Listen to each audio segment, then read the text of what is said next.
please like my channel. And subscribe. And hit that subscribe button and hit that bell. Good morning, good evening, good afternoon. This is Phoenix 198720 here to bring you my latest episode in my Let's Talk About series. In today's episode, we're going to be talking about Nintendo in their own league. Yes, as far as known from the NES all the way up to the Nintendo Switch, Nintendo always seemed to play outside the fences, outside the borders with unique stuff, unique styles. If it's from a simple controller change to a mini disc to big disc to back to cartridge, they've done everything. And they tend to not really be direct competition, but at the same time be direct competition. For example, back in the NES era, Super NES eras, it was Nintendo versus Sega. And Sega actually started this beef when Sega said, we can do more, we can do more, we can do more. And Nintendo says, yeah, that's fine. You guys can do more. Well, we're going to put out the Super NES. And the Super NES was a game changer for Nintendo fans because they added 4 new buttons to it. 2 control pad buttons and your X and Y. Where Sega replied back, you know what? We're going to hit you with a more powerful machine. Nintendo said, that's fine. We're working on a prototype with Sony. But that partnership, that went way out the window because Nintendo wanted to stick with cartridges and Sony said, no, it'd be a lot better if we went to CD. So Nintendo stuck to their guns and they came out with the N64. Added more buttons, but by then, the PlayStation 1 was already out. And the PlayStation 1 had a one-up on Nintendo. And yes, they did. Their systems is the Sony Entertainment System. I know Nintendo was in Nintendo Entertainment System, but when we hit the N64, we dropped the Entertainment System. We were the N64 home console. But that didn't stop because we kept cartridges, but we got to a limitation on the N64. And we had a huge limitation that we had to come out with an expansion pack to boost up the processor so it could go a bit faster to handle these bigger games. But some developers said, you know what, Nintendo, we can't work with you anymore because you're still with cartridges and our games are not going to fit. And we're not going to put games on multiple cartridges. So Final Fantasy VII was never ever made the jump onto the N64 like originally planned. So they went to PlayStation. Squaresoft went to PlayStation. But they said, Nintendo, don't worry. We do have some stuff for you. But it's not going to be as much as you want. And then Sony was able to take a huge hit with Nintendo and say, you know what? We're going to make this so Nintendo can sync. And so Nintendo fired back after they found that the PlayStation 2 was coming out, and they were going to introduce a more powerful machine than the PlayStation 2, which was the Nintendo GameCube. But they came out with the 3.5 floppy disks.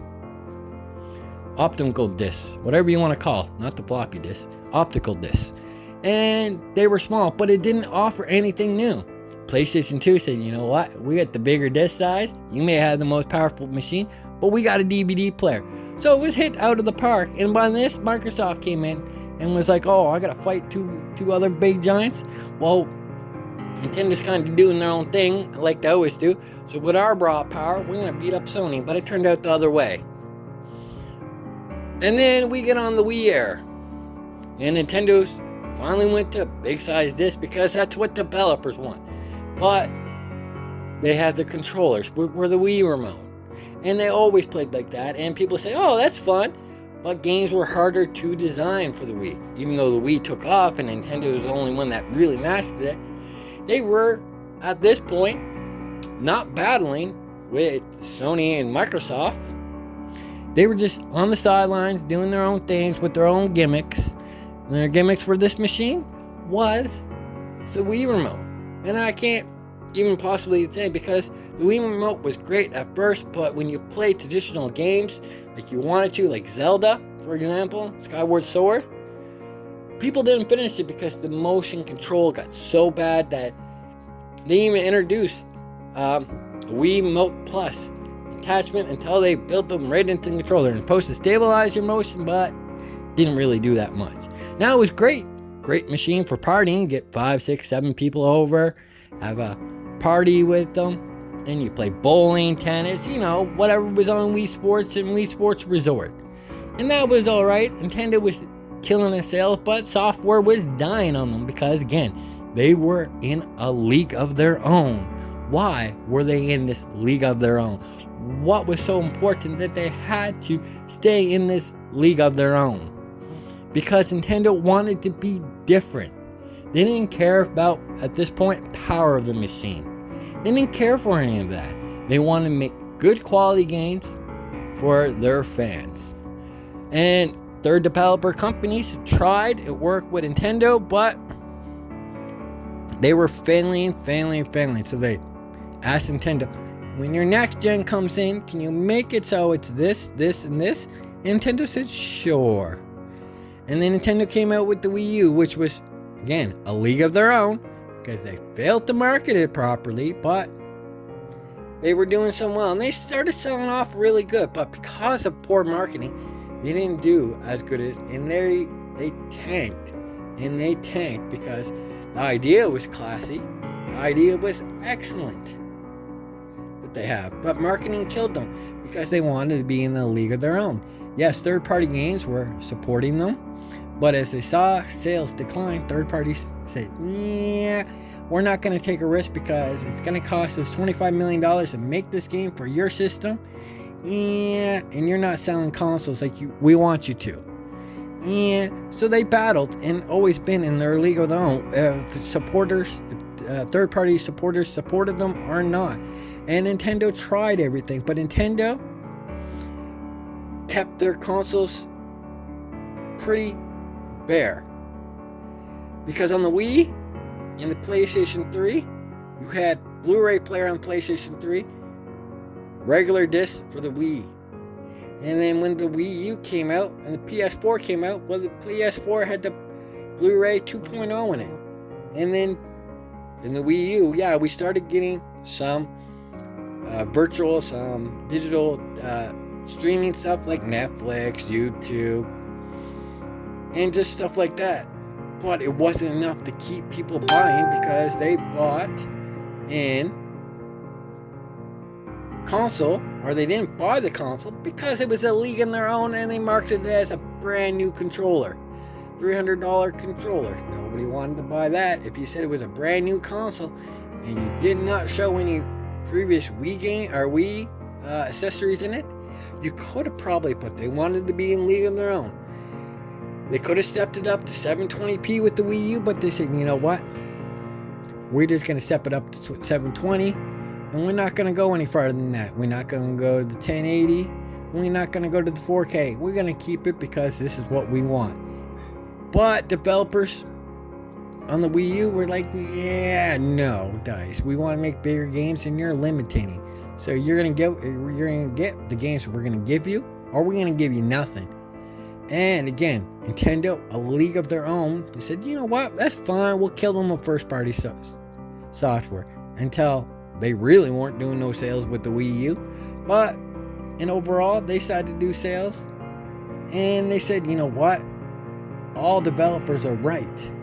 We're in a league of our own. We might want to stay in a league of our own because we've been doing good so far. We don't want direct competition with PlayStation. We don't want direct competition with Xbox. We just want to be Nintendo. And that's what they did. And they came out with the Switch.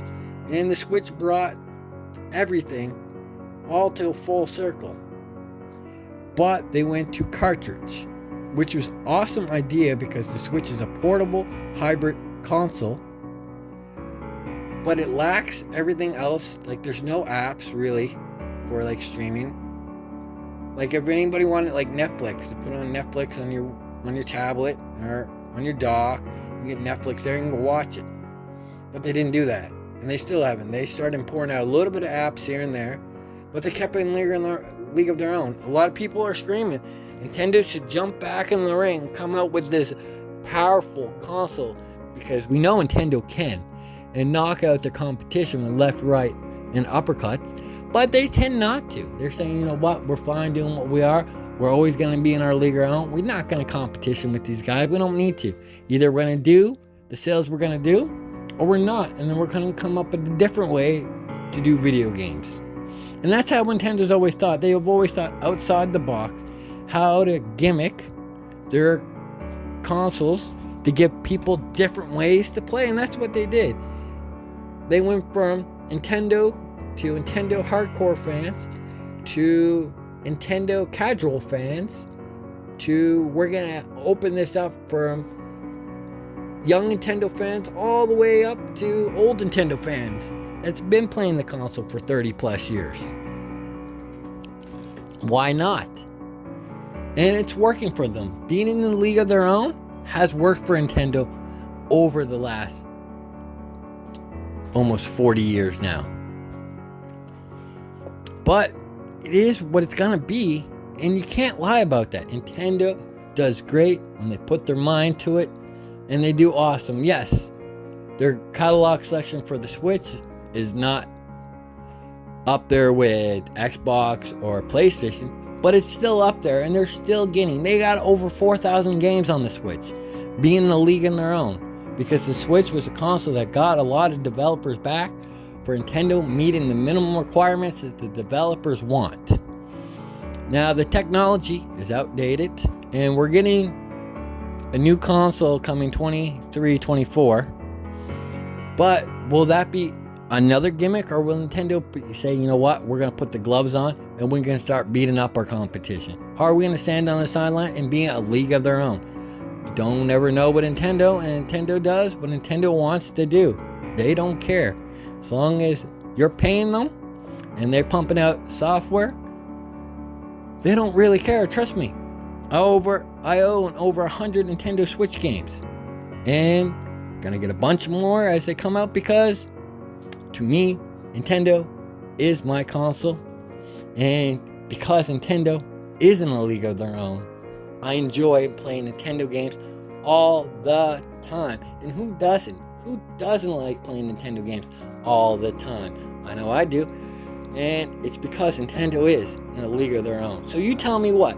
You tell me if you agree with me that Nintendo is in a league of their own, or Nintendo's just outside the world, outside the thinking, outside everything. But this is the end of my segment, and I'm saying to you guys, I hope you guys have a good morning, a good evening, a good afternoon. Peace. And please like my dad's channel. And subscribe. And hit that subscribe button and hit that bell.